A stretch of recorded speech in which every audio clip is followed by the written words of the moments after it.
I just believe in this, is that there's no possible way that you can guarantee yourself a safe space. And so I don't ever use that word. I'm not a safe space for everybody because I understand that even if I'm doing my best, somebody might come into my class and feel othered.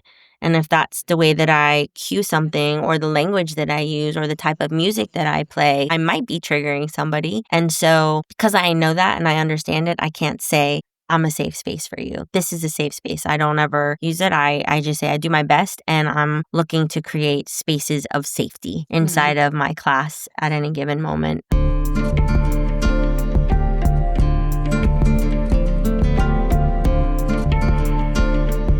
Welcome back to Full-Time Yoga Teacher Podcast. My name is Reika and I am your host.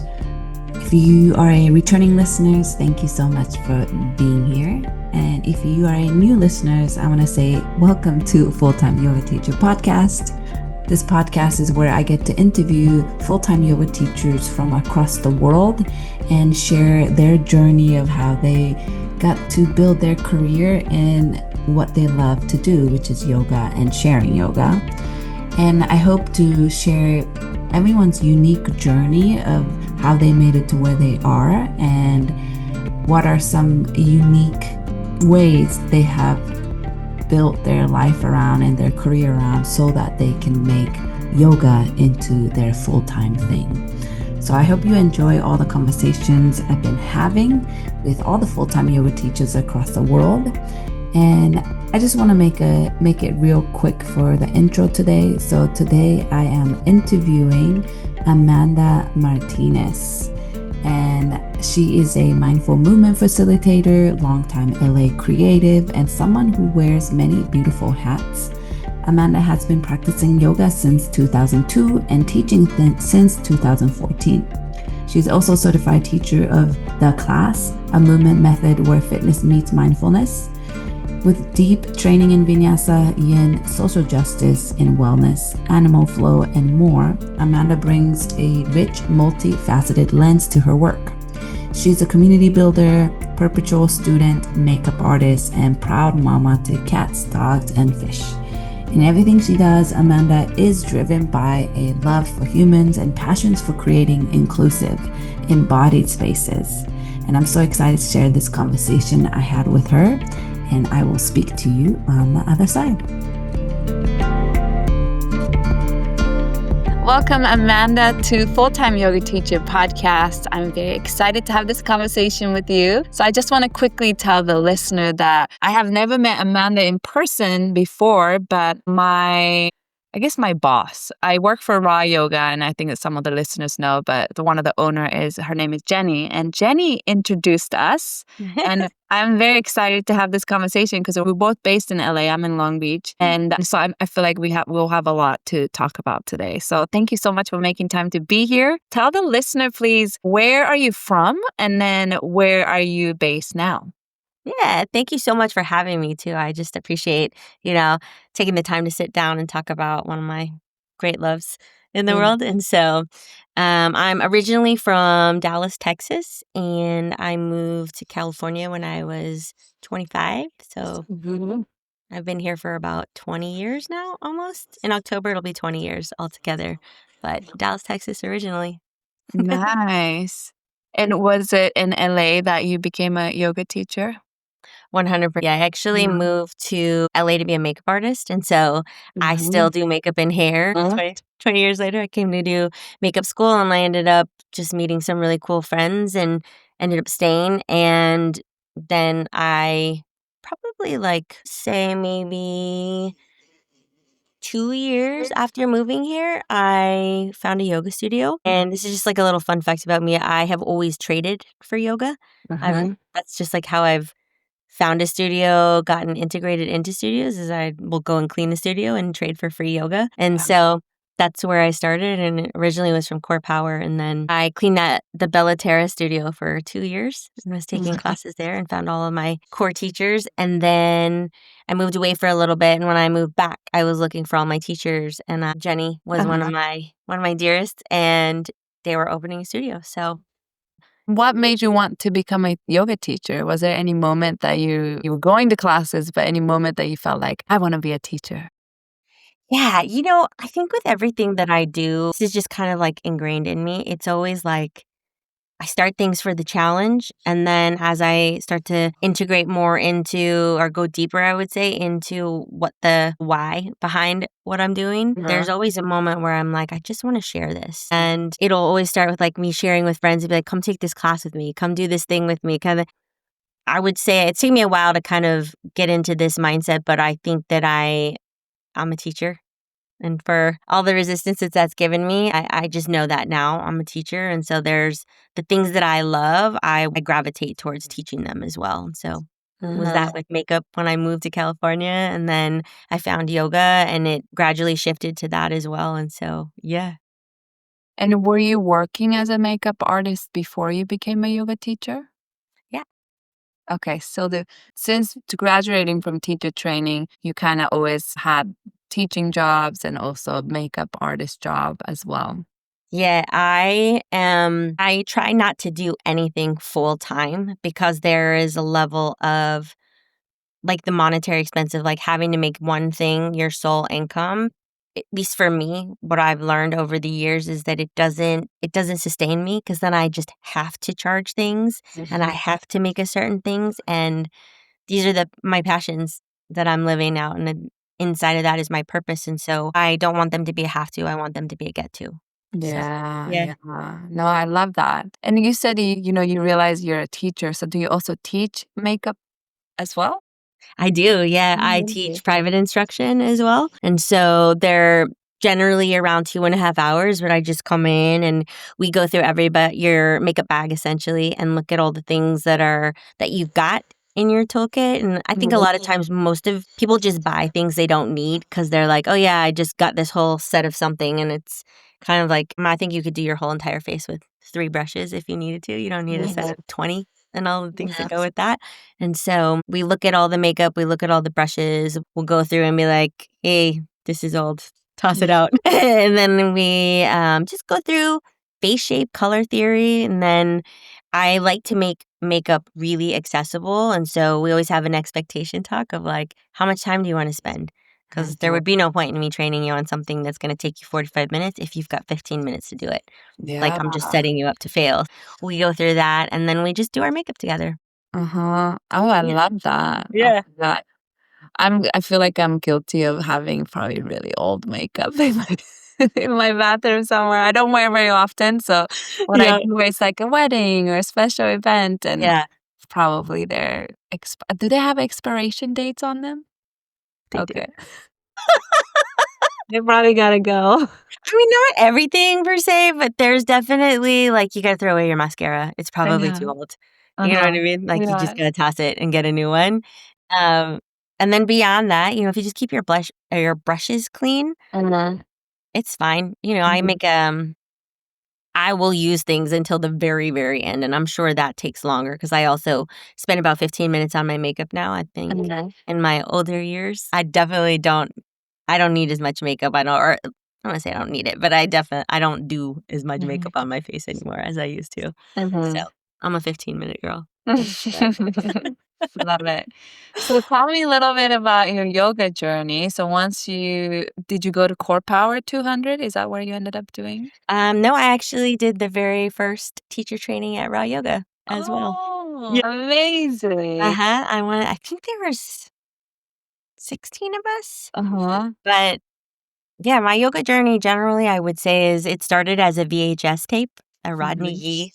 Yeah, so that's how it initially started, and then, I was living in San Antonio, Texas, and a Bikram studio opened across the street from me, Mhm. and so I just got really excited about it, and there's something about the Bikram, the sequence, the structure of it, the challenge of Bikram. It was really, really, really hot in the room, and when I first started in there, I was like, "Ugh, I can't do it, I can't do it," and so that's like a mental chatter thing that I've been able to be in practice with over the last 20 years. So it shifted from that. I was very consistent as a Bikram practitioner for a while. And then I ended up moving to California. And probably like most people who move to LA quickly realize how expensive everything is. And so I was very, very broke for a little while. And then a friend of mine came to visit California and she was practicing at Core Power a lot. and she went and took a class and then came back and was like, I put you on the trade list. So if they reach out to you, great. If not, fine.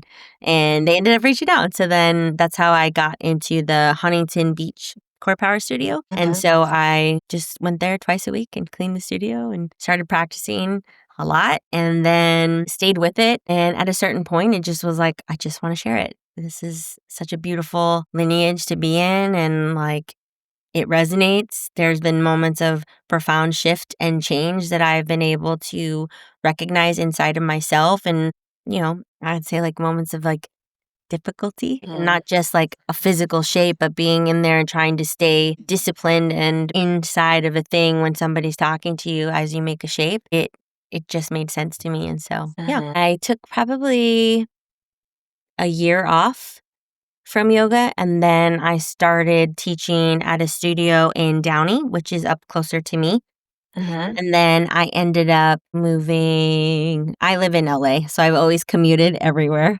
And so that studio, right when that happened, we went into pandemic. And so then I wasn't teaching at all for probably like a year or so. And then out of pandemic, I was connected to a nonprofit who they pop up in underrepresented areas of Los Angeles. And so I started teaching for that company, which is called My Comunidad. And I've been in that studio space, or I would say like that organization. I've been teaching through them for a little over a year now. Yeah. No, I saw that. It's a La Comunidad. It's a nonprofit organization, right? It is, yeah. Yeah, and I actually want to hear more about it. When you started teaching yoga after finishing the teacher training, you said it took about a year. It took about a year until for you to start teaching yoga class? No, to start teaching, I would say it was about 5 months. At that point, I was like, I want to teach, but I was like super scared. And I had done my, you teach your final class at the end of teacher training. And I was like, shit, this is harder than I thought it would be. Yeah. And so, like, generally speaking, about 5 months of nerves. And then I was like, okay, just do it. Yeah. Yeah.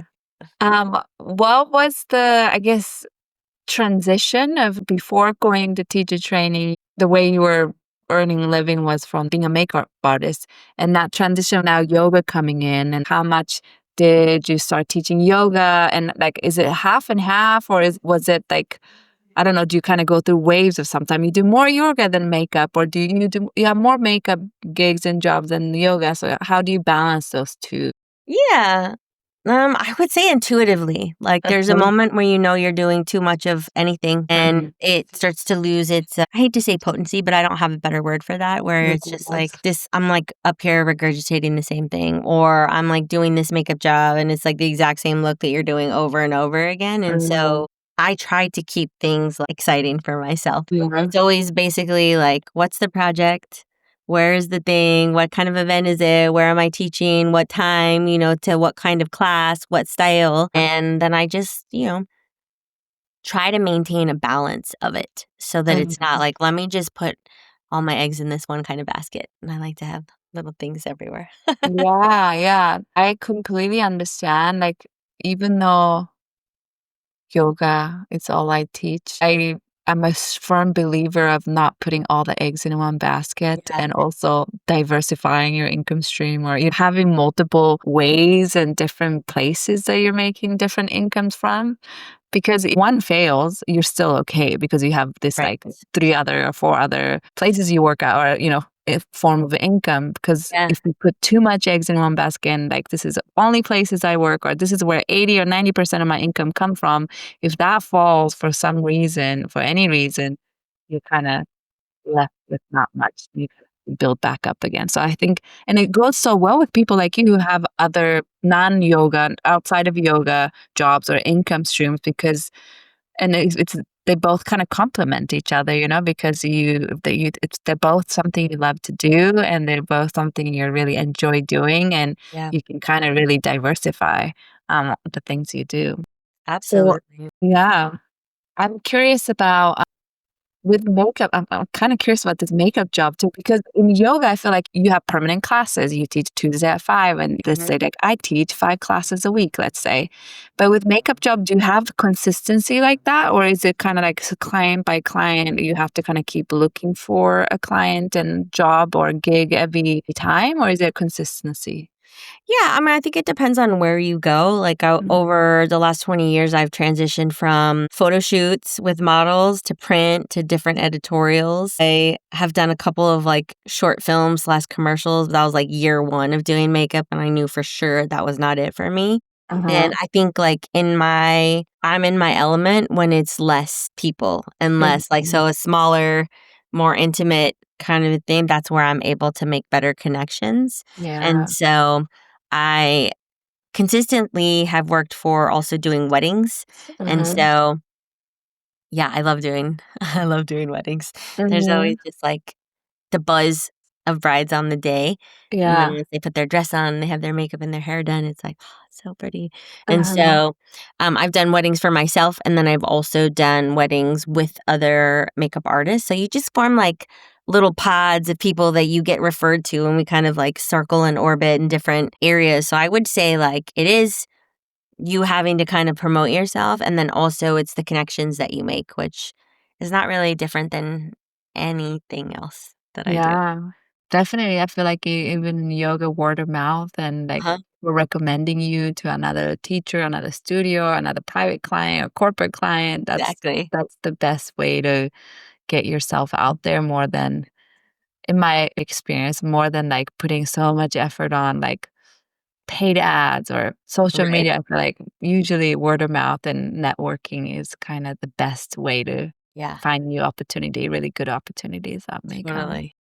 And I was reading your bio, and you said that you are a mindful movement facilitator, which I love because it's very inclusive. It's not just yoga teacher. So I feel like maybe you really put thought behind naming that or using those words together to describe yourself. So I would love to hear a little bit more about what went in behind finding mindful movement Oh, facilitator. for sure. I also teach a style of movement that's like a somatic movement. And Yeah. so you can think of it as like a HIIT workout with all of the elements of mindfulness and some spirit speak as well. And so in that way, I actually consider it the exact same thing. So it's like high intensity, but it's while you're making the shape, you get to notice what the thought is and then decide whether you Mhm. want to participate or not with if there was an end goal to get to, which there's not Mhm. really. It's always evolving and showing itself in a myriad of ways. You get to be witness. That's really, and so in the same way, I think I'm teaching yoga in every single thing that I do Mhm. because just the way that we get there is a little bit different. And so that's where the mindful movement Mhm. it comes into it, because I'm doing yoga when I am putting makeup on somebody. I'm doing yoga when I'm driving my car Yeah. sometimes. Trying to practice instead anyway, not getting, like, super irked. As I mentioned, I'm a commuter, so, um, a lot of emotions come up while I'm driving. And then same with this, the actual style of movement that I teach is called the class, and it Uh-huh. was developed by a woman in New York City. Her name is Taryn Toomey, and so I've been a student for since 2016 and a teacher since 2020. So Mhm. that's the mindful hit kinda class that you were talking Correct. about. It's called the Yeah. class. Mhm. That sounds I really wanna take it. That sounds Come be really my guest sometime. Yeah, where do Please. like, is that a class that some studio offers, or is it like, you have to go to specific places that offer the Yeah, class? you have to go to a specific place. We have a studio in Santa Monica, and Mhm. so I teach there 3 to 5 times a week depending on how much, as people go out of town and whatnot, but there Mhm. are 7 of us there, and so we teach, and I teach on Tuesday nights at 6 p.m., Mhm. Fridays at 9:30 a.m., and then Sundays at noon. So if you Mhm. ever wanna come be my guest, please Yeah, that let me know. sounds really, really Yeah, cool. and then we just established a community outpost at the nonprofit that I am helping support, and Yeah, so I'm teaching there every other Friday. So that's in Southgate. So it's Southeast okay. LA, if it's a little Yeah. closer since Long Beach. Yeah. Yeah, Santa Monica can take a really long time for definitely does. us to get to. But if I do go, I'll definitely reach out to please. you. I'm curious about the pandemic. So how was your teaching and, both makeup and yoga or the movement? How was your teaching life and schedule like before the pandemic? And how did that all shift and change during it? And then how has it changed since? Like, did you kind of go back to the same way of scheduling or did you make any adjustments since the pandemic? Yeah, during pandemic is actually when I went through my teacher training for the class. And so I wasn't teaching asana then. I was solely focused on being developed as a teacher. And so that I would say would be the majority of the time that I spent during shutdown. And we came out of shutdown and I still taught for a year outside by myself in a room to a camera. And so I'm really, really, it was like a very soul job, like me, myself, talking to a camera, doing all the things. Um, and so yoga sort of took a little bit of a back seat for asana anyway, I'll say that, teaching in the teaching asana. And then when we came out of pandemic, I is when I actually got connected to My Comunidad. So I would move from at the time, they didn't have a physical location and we were just popping up in different areas. And so I was helping there and I was teaching yoga in an art gallery and teaching yoga at an event space. And then also in Paramount and the back of it's called El Horchateria. So it's just like a cafe, but like I'd show up there and teach once a week in the back. And so it was definitely still part time.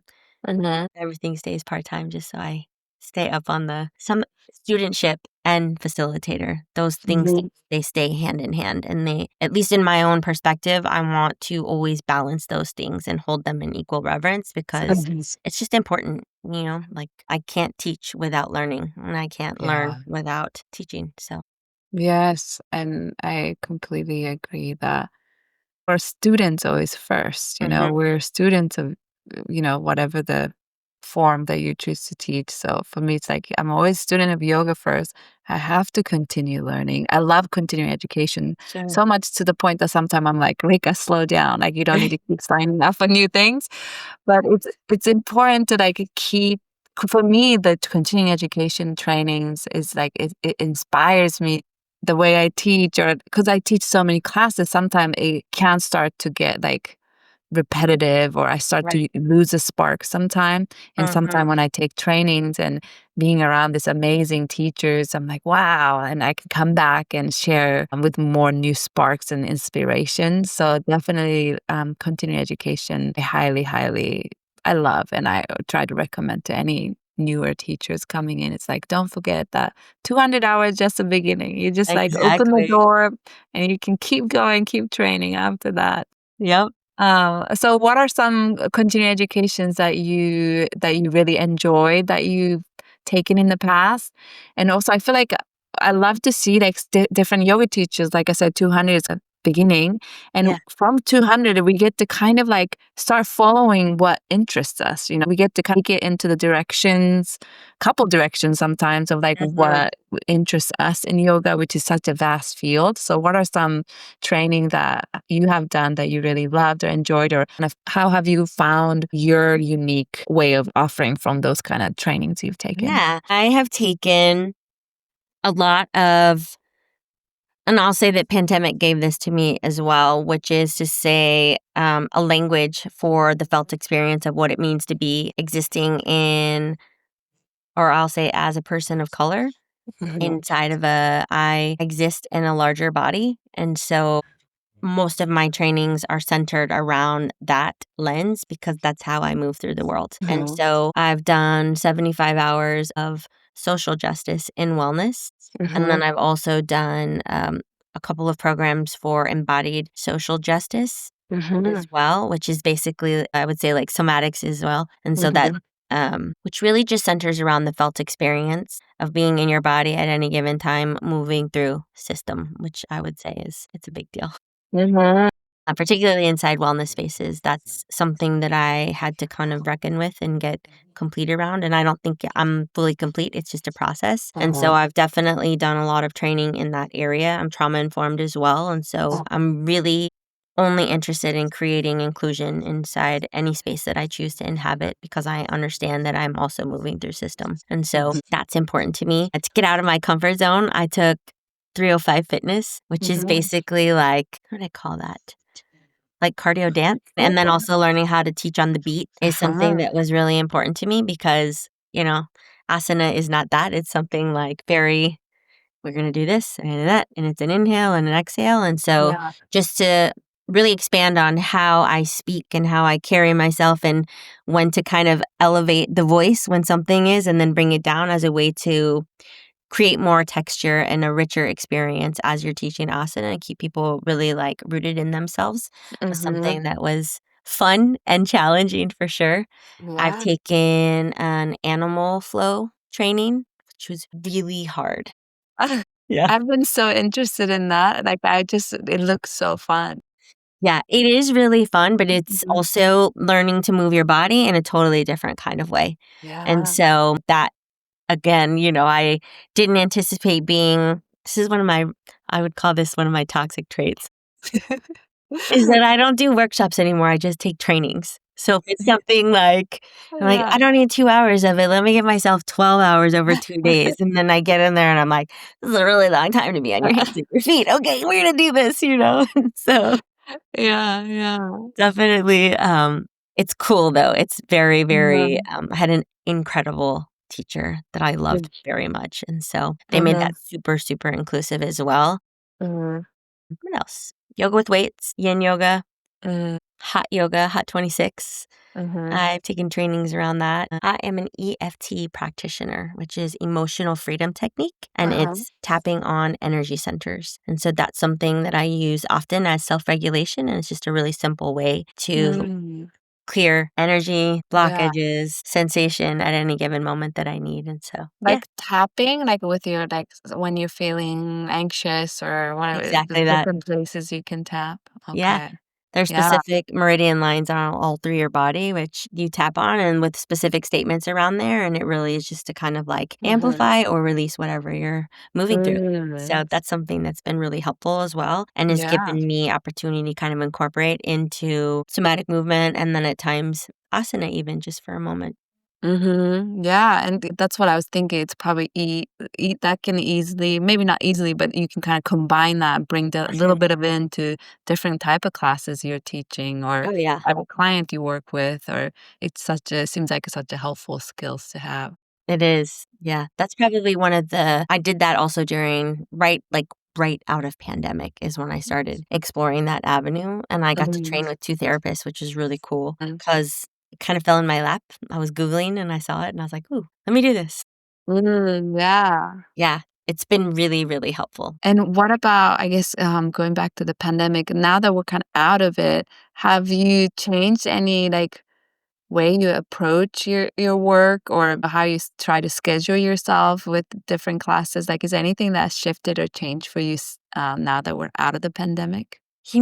I don't know how to describe this, but there's been a definitive moment for me over the last 6 months where I don't miss pandemic at all. I definitely have no desire to go back to that. What I really miss is the time that I had because I think by nature, I'm a person that just does a lot. I'm built to work. I like to work. It's something that gives me purpose. And a lot of my passions are rooted in the unconventional. And so there is even that is just, it's another, I would say, a layered element of effort that has to happen versus let me just go get a 9 to 5 job, which I also have had. I've been a manager for a really long time as well. And I've hit a moment where I am like, I envy that because it was like I filled my plate all the way back up again. And what I did really like about pandemic is that I got very, very clear about things that work and support and help and where they come from. And so essentially getting reconnected to my why is what the time of pandemic gave to me and what I think I genuinely miss. And so now I'm transitioning out of a management job and going back to more teaching, which is probably, I think right now I'm teaching a little bit more than I've ever taught. And I'm trying to do it with the intention of understanding that I don't want it to get too far. Like, I don't like that pendulum to swing too far to one side or the other. I'm a creature of out of habit. I have a tendency to do that where I'm like, "Ugh, let me go all the way to this one thing." And then I'm like, I burn and fizzle out. Yeah. And so Oh, I am, I think I'm just transitioning into this newer state of being where I'm like still doing the things, I'm still teaching the things, and I'm restructuring. That's a big word for me in my life at the moment, which is to say I'm trying to do everything with a wider, brighter eyes. I feel like for a lot of people, not probably not only yoga teachers, but since I talked to most of the yoga teachers, pandemic did have some kind of shift in, like how we see or how we approach the way we work, Yeah. maybe.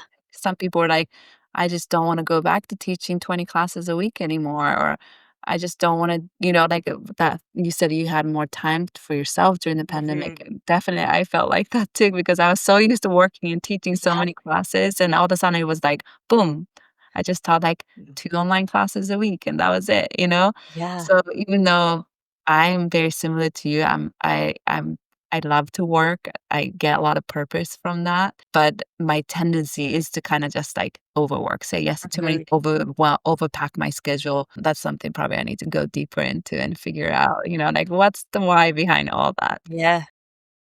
I'm trying to be more conscious of like what I say yes to and trying not to overcrowd, but I'm not very good at it for sure. I'm like slowly since the pandemic, my schedules are getting a little busier and a little busier, a little busier. Yeah. Yeah, definitely there was a shift. I just have to I have to be more mindful of Mhm.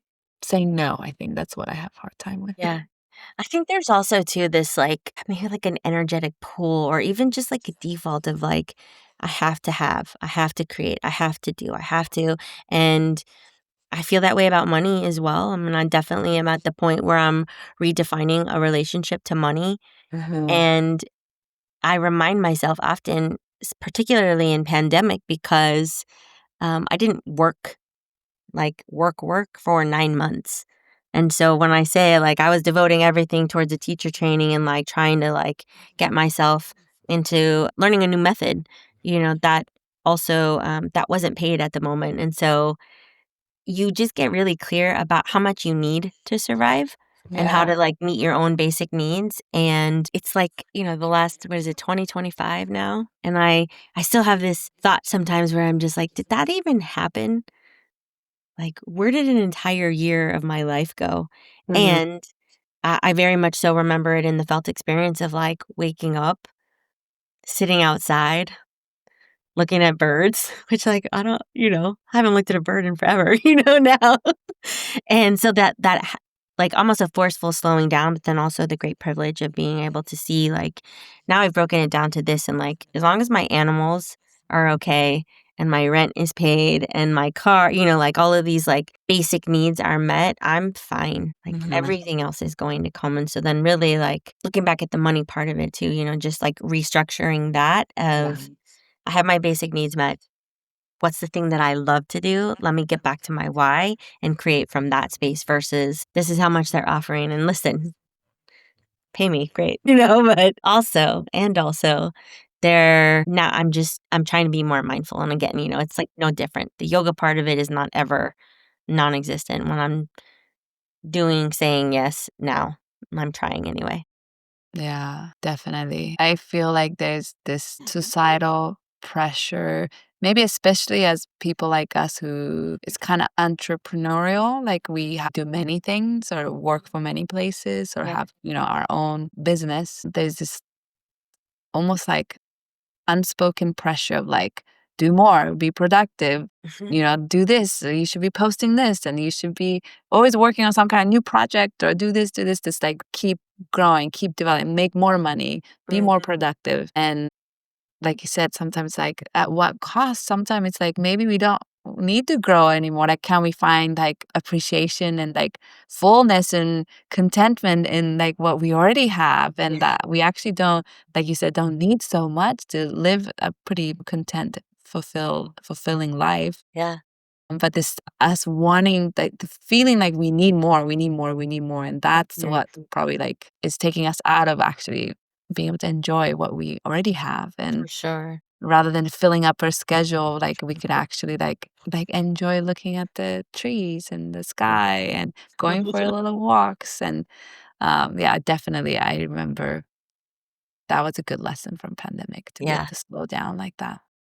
And Yeah. it's just kind of the difference too between I think what I'm very clear about is some of the effort is just like it's a conditioned response. And we could talk about generational trauma all day long, but there is a like it's a very true thing. I can remember being it was like you have to get a job, you have to do that, like you have to make something of yourself. And so I can see that now. I can see where I do it and when I do it. And it's what I'm redefining is how much I need to accomplish and what I'm able to create. And those two things are very different for me now. And how I see them and how I make choices is something that I'm really trying to lean into at the moment. So yeah. I love that. Thank you Mhm. for sharing that. So I have a lot of little questions, but Please. one of the questions, you used to manage a studio or multiple studios that was under the one umbrella. So how was it like managing a studio? And you also, I don't know if you were also teaching during that time or Mhm. not, but kind of trying to balance like you're a teacher, you want to teach, but also being the management and managing teachers and studio. How did you find those two roles coexisting together? Yeah. I think Especially in the operations. yoga world, Yeah. especially in the yoga world. Sometimes that makes it a little bit, or like wellness world, sometimes that it's like it's hard to balance, I would imagine. Sure, sure. I mean, you just end up like at a base level, you end up spending a lot more time in the place where you teach. So Right. whereas some folks get to teach and then just like pick up their stuff and leave, it's like, okay, I'm done teaching now. I'm going to come back to my computer to be the thing. And I've been in operations since 2011. And so I think that's where there's an element of structure there that has always been a comfort zone to me. I like all the little pieces. I like making all the little pieces fit. I look at all of the little details that create an experience as support. And then whether that's support for teachers or support for the student or support for the vision that I'm helping to create, the teams that I'm on, it makes a difference. And so you spend more time for sure. And then I've said this for years now, when I go and take a class as a student, I'm stepping on my mat to be left alone. Mhm. Because everywhere else, it's like, can you do this? Can you grab that? Da, da, da, And um, there's a few moments that I can remember where, students will be like, "Oh, can you handle it?" And I'm like, "No, because I'm sitting on my mat, ready to take a class with you, next to you." And I'm so, off the clock. yeah, no, for sure. And just having to make those like little gentle Yeah. boundaries of like, "No, no, Yeah. we're not doing that right now. Yeah. I Are can't you do that." still doing a management position for Comunidad? Well, I help support their operations, and so I Uh-huh. definitely when I started there was like some little things that could see that could be streamlined, and so my Mhm. natural tendency is just like, "Let me help. Let me help. Mhm. Let me do this." And so, Clarissa, who is the executive director of My Comunidad, is a fantastic human being and like completely rooted in the vision, mission, feeling of yoga and wellness. Our visions really do align in the like making it accessible across the board to Uh-huh. anybody who wants to practice, that everybody Mhm. deserves to be well. And Uh-huh. so I think I just totally got off track. I was about to go on a little tangent about how I love her in that community. No, that's a great segue. Let's talk about the My Comunidad. That it's a Yeah. nonprofit from what you shared and what I read online. Yes. And it's to help to make yoga more accessible, bring it to Mhm. different locations. Is so you said it didn't have like a brick and mortar studio, but it does now? It does, yes. Okay. And I just remembered where we went. No, I'm not Mhm. currently managing a studio space. I just transitioned out of a management job last month. And Uh-huh. so I'm taking a very intentional step towards supporting my comunidad and like making the wellness accessible in a very, very, I would say, a more rooted way. And Yeah. so we crowdfunded for a few months. And at the end of November, there Mhm. was a possibility for a studio space to happen. And Mhm. so I got to help in that sense again, where it's just like, I would leave one job and then go straight over there, and I helped paint, I helped do light fixtures, I helped do all the things, and so there is a permanent location. It's in Southgate now. It's at Southeast LA, and before that, it was all pop up. So we were popping up in Paramount, in Huntington Park, and then also Southgate, and then we still pop up in Hawthorne. Okay, so tell me a little bit more about as a studio, and you still do pop up too, but as a studio, what are some ways that it's different than, I guess, a typical yoga studio of how you are making it accessible in different ways, as well as it's a nonprofit. So I'm curious, like how is it? Because most yoga studios are for-profit companies. I interviewed a couple teachers from the Tree Co-op, and Ah, they're yeah. yeah, they're amazing too, but so I feel like there's different models of studio. There's like a Mhm. donation base, there's more like a big corporation, and Yeah. so this one's nonprofits. I'm so also curious about what is the structure like? How is it running? How is it sustainable? Yeah, so I would say, like, the first and foremost thing that makes it different is that it's not up to one person, it's up to a board, and so instead of it being tiered in hierarchy, it's a circle. And so I'm on the board, and so there are 6 of us. Mhm. Yeah, we have a creative director, creative operations, treasurer, executive, 5 of us, and everybody votes. And so there's no decision that's made by one person or even 2, it's made from a collective. And so it's already different in that sense. I would say the thing that I notice about all of the My Comunidad teachers is everybody has a trauma-informed lens. And you talk about yoga accessibility. The biggest difference that I would say is, and what actually felt like a little bit of like initiation by fire, is that I'm used to teaching in a bigger group setting with people who are wildly physically abled to do all kinds of things. And so when I started teaching in Downey and in Southgate, Huntington Park, all of those areas, you get to see that people, they have different bodies altogether.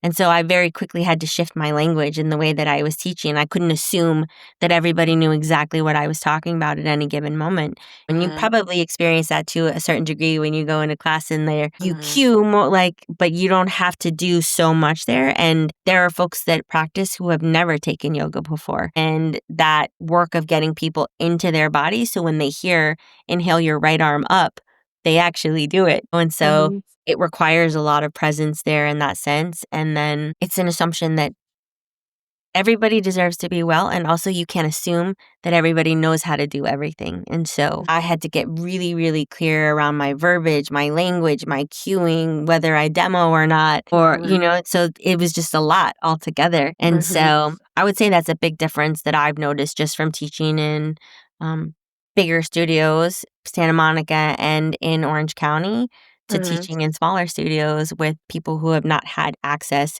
to that kind of class resource altogether. So, yeah, we also offer classes in Spanish and in English, I and so love that's that. really cool too. Because I would say that I am pretty fluent. I can understand Spanish, but I don't speak very well, and so there's a whole, I just get really nervous, and I'm working to get my language back. That's something that I haven't had for a while, and so I'm definitely reintegrating myself into Spanish altogether. But it's just really cool to see people who come in and they're like, they don't speak English, and I have to kind of like fumble my way through to try to get them to know, like, okay, this is the class, and then redirect towards a class that specifically offer that, and that feels really cool. We offer kids yoga, which is not something that I've seen on a schedule in certain areas, and so we're doing that once a month. Clarissa just ended up doing a teen program where it's every Tuesday for 8 weeks, and so she has teenagers come after school. It's like an after-school program, essentially. But they do homework, and then they learn about some either lineage or like branch of yoga or some element of yoga, and then they also practice. And so it's just like a full spectrum of yoga in general, and like more than just the postures, it's actually like the principles and ideas. And so we're definitely doing that. And then I know that they're looking at adding maybe some senior yoga and some chair yoga. So we have folks of all different sizes who need extra support, not just a block or a strap, but like blankets, bolsters, and a chair. I love everything you just shared. How are you, from looking at the website, it seems like everything, or maybe what I saw, was offered in sliding scale prices. So that's also how you make it accessible with Correct. being options for within the sliding scale they can choose to pay. And I know you also offer scholarship and stuff. So can you talk a little bit about that? Yeah, that's where really like the nonprofit comes in, because a lot of the funding for us to be able to offer scholarships that comes from grants. And so Janice Hahn is a big supporter of My Comunidad as well. And so there are certain grants that we get throughout the year that are give us the option to be able to say, hey, we're offering this workshop and we have 2 scholarship spots that you can come and take for there. And so folks will just email in, and we have like a form that they have to fill out, and then they get to take it for free altogether. And so that's providing just a deeper level of resource for folks, and then also at a much lower scale. So there at this space, you can take a single class for $10. If you're a member, I think it drops down to like $8. So yeah. Yeah, that sounds amazing. How have you been finding, have you been doing a lot of outreach to find people who's like, hey, like, come on into the studio. We offer this kind of things and it's discounted. And has that been an easy process, or has it been challenging to like reach the right community or audience? Yeah. It is a challenge for sure, but it's a really cool opportunity because I don't really, when I started helping, I don't have any idea about nonprofits. Like all of my experience has been in big studios, in group fitness. It's not in in the nonprofit family at all. And so still kind of take the same what you know from bigger studios and apply towards a nonprofit, because the way you get there is still, it's similar. But the thing that I have noticed that has just been really, really cool is that I've gotten to participate in some different table events. So like the city, especially in like Southgate, Linwood, Paramount Downey, like they put a lot of effort into city events. And so even around wellness, I think there was a gradual shift post pandemic towards mental health and like mental health resources. And that's been really cool to see, because now you just get to access a whole different community. And we just did a table event for the Linwood International Women's Month. And it was just fantastic. Like the whole community came out. They come into the city auditorium essentially, and a bunch of different vendors. They had a little sound bath that they did as well. And then they also had like painting, like mindful painting. You can see that the city is really trying to access the same kind of mental health, and they're making it a priority. And so those are definitely, that was a cool event that we did. And then we also did a table event for Huntington Park. It was a Huntington Park marathon.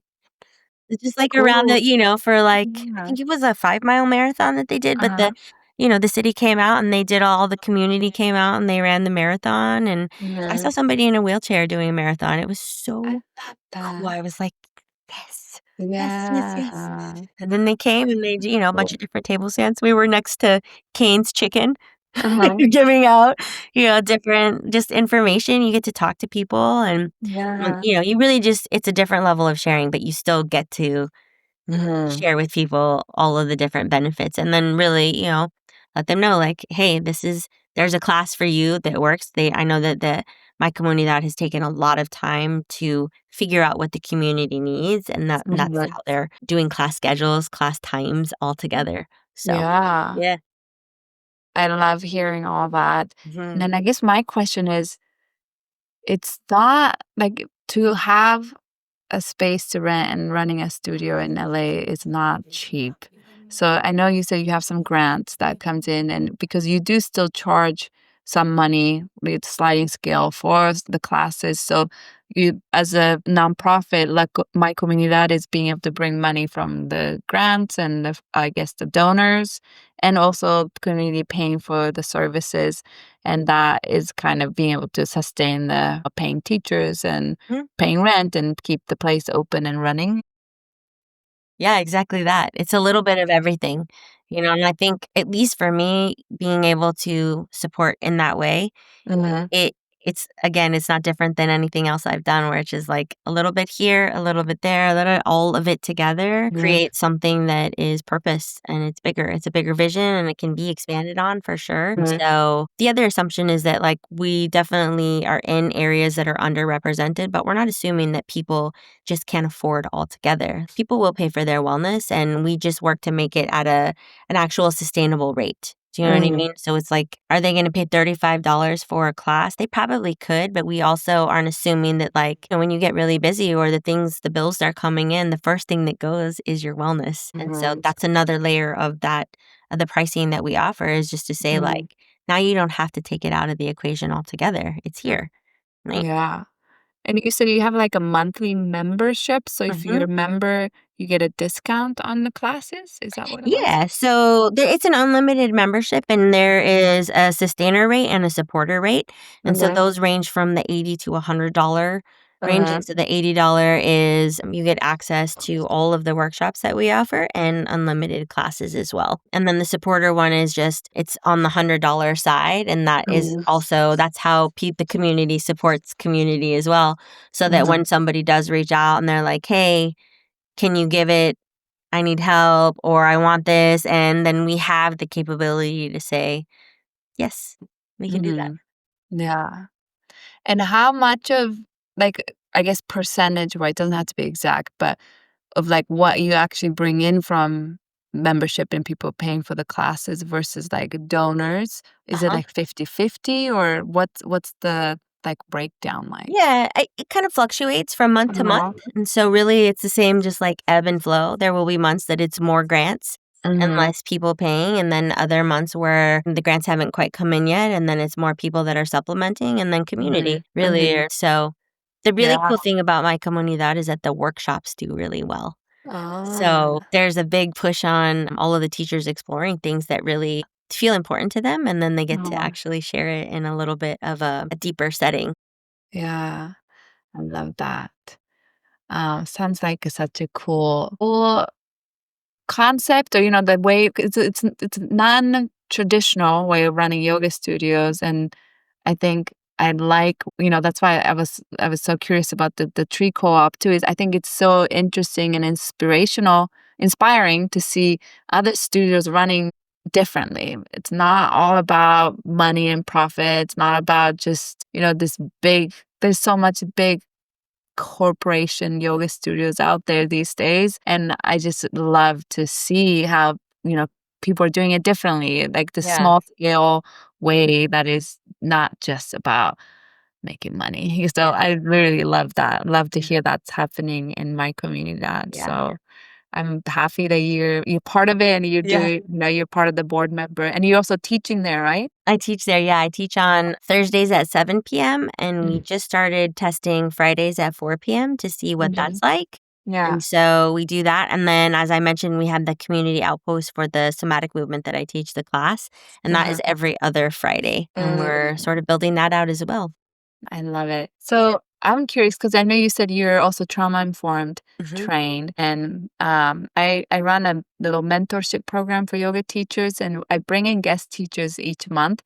And one of the guest teacher for this month was a trauma informed yoga teacher and also a therapist.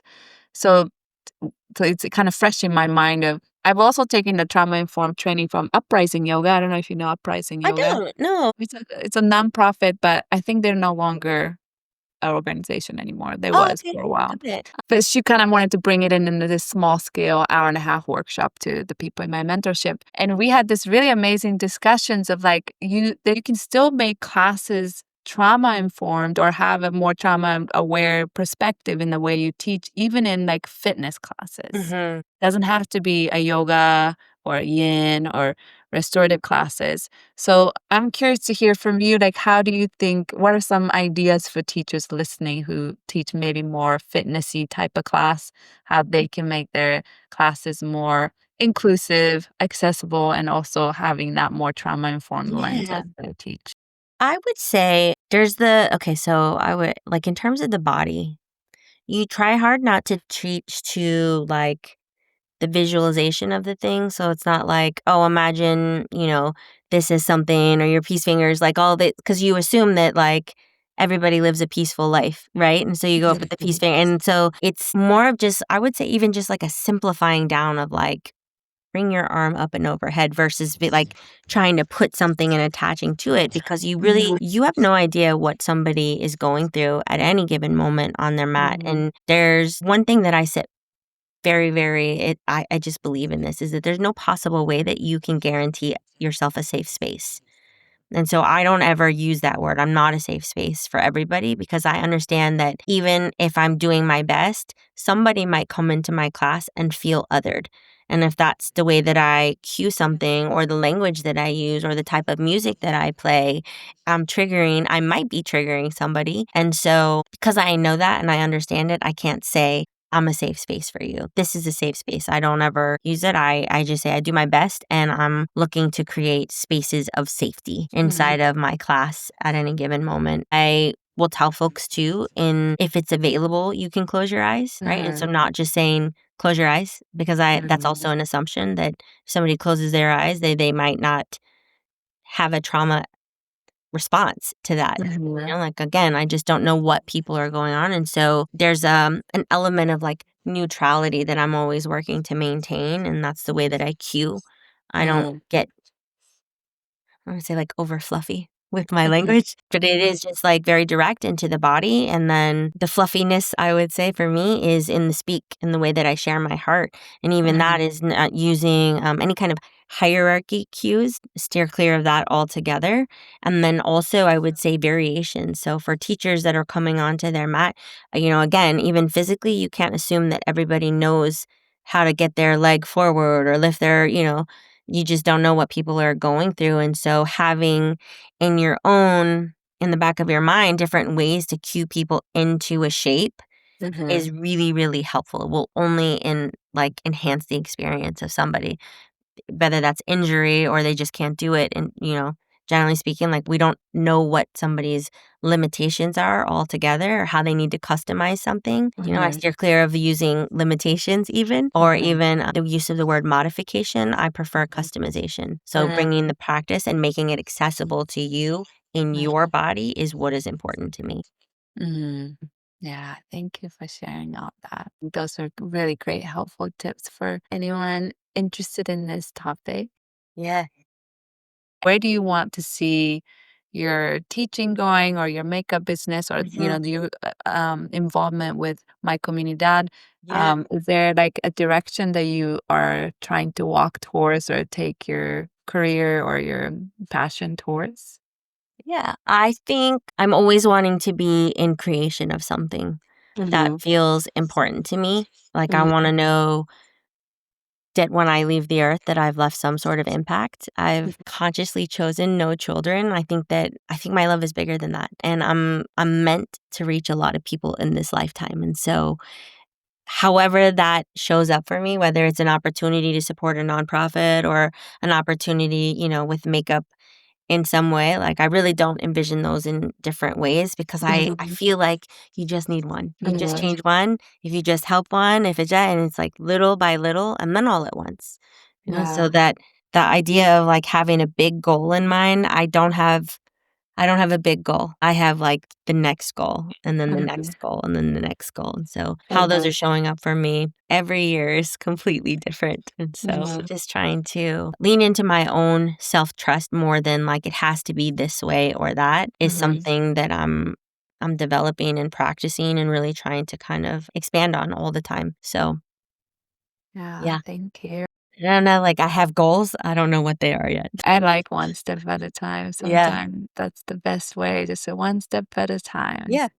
And you just never know where it can take you. Oh, So sure. it's sometimes nice to have that open. This is direction I'm heading, because it could Yeah. completely be different. So having that open and just going one step at a time. Sure. The last question I have for you is, what does success mean to you? I think success for me would be connection. Like, I really, really am endeavoring to make sure that people feel seen and valued and understood at any level, that feels like success to me. Like, because, you can always get another job. You can always make more money. You can always do that, like, all of those things are they are possible. And, again, I just am like, how do I want people to feel after they've come into contact with me? Which is just to say, like, a little bit more valued, a little bit better, a little bit, that I could have a conversation with somebody and they're like, you said that thing and it made so much sense, and like that really, if I were going to say like what feels like a success is just to know that like I made people feel cared for, that would be really, it is impactful, Yeah. like I get the messages on Instagram and I save them. Every heartfelt message I save and it goes into a little thing, and so I'm just like, "Yes, you just need one, and then just one more, and then just one more, and that's it." And so that level of success to me is, like, how people feel after, being with me, being in a class with me, having lunch with me, a tea, an Instagram message, anything at all. Like, that feels important to me, so, yeah, success. Well, and I'm sure you are doing that every single day. I'm So trying. thank you, Amanda, for this conversation and sharing about your journey and Thank you also so this much. amazing involvement and all of that you're doing Yeah. in with My Comunidad. I really, really want to go visit that studio and check it out. It's so Um, sweet. So okay. kind. The place itself is just, like, has kind energy. You can feel that when you walk in, and so I did wanna say one more thing about that I was thinking about. When you were saying, like, how it's different, or at least, like, another element of success is just really noticing that you don't need a lot to have a lot to do a lot. So you go into this space and, like, there's no mirrors. It's not, and I love a hot studio. I love all of these things that are, there's a value in that, and it does create an experience, and then you'll come into another space that has almost none of it. You walk in, you get your stuff, you sit it down, and same kind of shift and profound experiences are possible, and so people Yeah. come see it.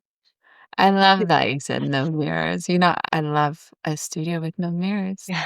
My teacher training was with a studio with no mirrors, and a lot of my teachers I did it with Yoga Works, and Yoga Works don't use any mirrors. Yeah. So I have a appreciation for it, and I also get, people love mirrors, and Sure.